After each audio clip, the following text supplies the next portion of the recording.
बात यह है कि नरेंद्र मोदी एसआईआर कर रहा है, वोट चोरी करवा रहा है, बेरोजगारी फैला रहा है, नफरत फैला रहा है, एक धर्म को दूसरे धर्म से लड़ा रहा है। और यहां पे बंगाल में टीएमसी अपनी जिम्मेदारी पूरी नहीं कर रही है। ऐसे लगता है कि टीएमसी बीजेपी के लिए रास्ता तैयार कर रही है।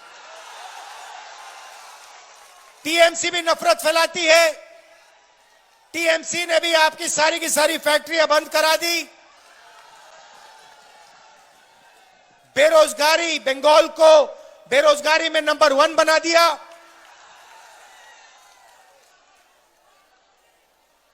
और भ्रष्टाचार की तो बात ही नहीं शुरू की मैंने। नरेंद्र मोदी सबसे भ्रष्ट प्रधानमंत्री है, तो यहां पे बंगाल में भी भ्रष्टाचार का रिकॉर्ड तोड़ दिया गया है।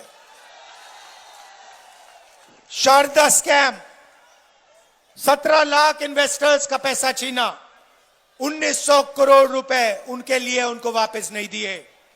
रोज Valley chit fund scam, 31 lakh investors का पैसा छीना, 6,600 करोड़ रुपए उनसे लिए।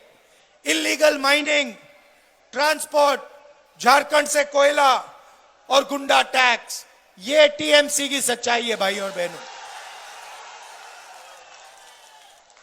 बंगाल की जनता के लिए कुछ नहीं होता। अगर आप टीएमसी के किसी गुंडे को जानते हो, किसी नेता को जानते हो, तो आप काम करा सकते हो। मगर अगर आप टीएमसी के गुंडों को नहीं जानते, टीएमसी पार्टी के नहीं हो, उनके नेताओं को नहीं जानते, तो बंगाल में आपका कोई काम नहीं हो सकता। और पूरा का पूरा बंगाल सिर्फ पार्टी को चलाने के लिए, बंगाल की जनता के लिए कुछ नहीं किया जाता। आपके लिए बेरोजगारी, भ्रष्टाचार, नफरत और उनके लिए बंगाल का धन। भाइयों और बहनों, टीएमसी सिंडिकेट बंगाल को चलाता है।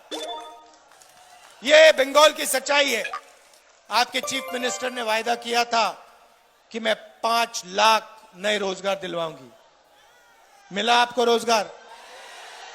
मजाक है। उल्टा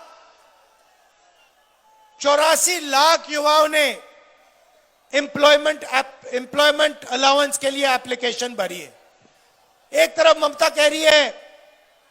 जी कह रही हैं कि मैं बेरोजगारी मिटाऊंगी, 5 लाख युवाओं को रोजगार दूंगी, वो 2021 में कहा था।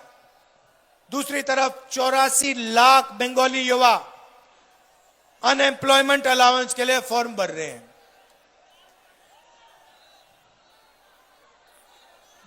टीचिंग जॉब्स बेचे जाते हैं, एसएससी में रिक्रूटमेंट स्कैम होता है, फैक्ट्रियां बंद होती जा रही हैं, महिलाओं के खिलाफ अत्याचार हो रहा है, RG Kar rape and murder case होता है, और जिन्होंने ये काम किया उनकी रक्षा की जाती है।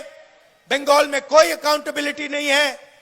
पॉलिटिकल वायलेंस जितना भी उनको करना है वो करते हैं।